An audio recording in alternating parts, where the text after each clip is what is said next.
سرکار گوھر شاہی امام مہدی ہیں۔ اگر یہ میرا دعویٰ جھوٹا ہے اور سرکار گوھر شاہی امام مہدی نہیں ہے تو جو میں لوگوں کو تعلیم طریقت دے رہا ہوں، اذن ذکر قلب دے رہا ہوں، دھڑا دھڑ پوری دنیا میں 9 لاکھ لوگوں کے قلب کیسے زندہ ہو گئے اس مزاج سے؟ آپ کو مولویوں کی تقریریں تو نظر آتی ہیں، فیضان گوھر شاہی نظر نہیں آ رہا، یہ تعلیم نظر نہیں آ رہی۔ کب تک امام مہدی کی بات کرنے والوں کو تم پرسیکیوٹ کرتے رہو گے صرف اس لیے کہ حدیثوں میں آیا ہے کہ 12 یا 13 یا 14 جھوٹے مدعیان ہوں گے؟ صرف اس عبارت کو پڑھ کر آپ سمجھتے ہیں کہ ہر شخص جس کے بارے میں کہا جائے گا کہ یہ امام مہدی ہے وہ جھوٹا ہی ہوگا۔ کیا سچے امام مہدی نے نہیں آنا؟ امام مہدی کا نام سن کر فوراً یہ کہو گے یہ جھوٹا ہے؟ تحقیق نہیں کرو گے؟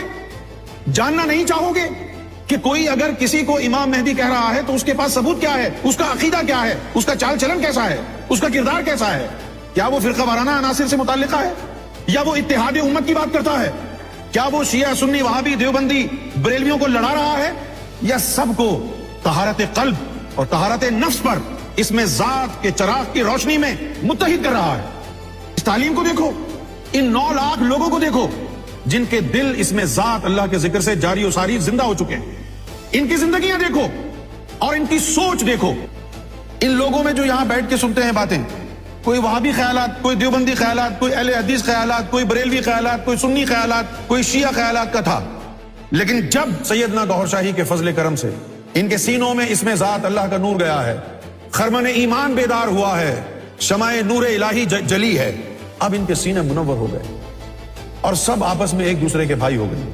لوٹنا کھانا ہوتا تو مسلمانوں کی مسجد میں ہی بیٹھے رہتے، شیعہ کو شیعہ بناتے رہتے، سنی ہوتے تو سنیوں کی حمایت کرتے، وہابی ہوتے تو وہابیوں کی حمایت کرتے، لیکن گوھر شاہی نے یہ نہیں کیا۔ انہوں نے یہ کہا کہ نہ شیعہ صحیح ہے، نہ سنی صحیح ہے، نہ وہابی، نہ دیوبندی، نہ اہل حدیث۔ کون صحیح ہے؟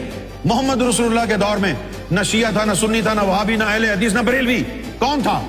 محمد رسول اللہ کے دور میں امتی تھا۔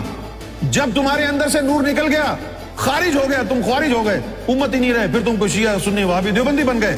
سیدنا گوھر شاہی نے سارے فرقوں کو کہا کہ آؤ اس نور کو واپس اپنے سینوں میں داخل کرنے کا طریقہ سیکھ لو مجھ سے، اور جب تمہارے سینوں میں اس میں ذات اللہ اتر گیا، دل میں نور چلا گیا، اور کہا اللہ قسم پھر کبھی نہیں کہو گے کہ میں سنی ہوں، میں شیعہ ہوں، میں وہابی ہوں، میں دیوبندی ہوں، بس یہی کہو گے امتی ہوں تمہارا یا رسول اللہ۔ یہ ہے گوھر شاہی۔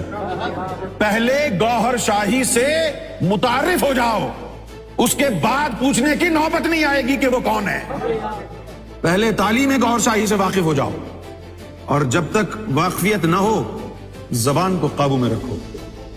ایسا نہ ہو کہ تم پوائنٹ آف نو ریٹرن پر پہنچ جاؤ، ایک غلط لفظ اس ذات کے لیے تمہاری زبان سے نکلے اور خرمن ایمان جل کر خاکستر ہو جائے۔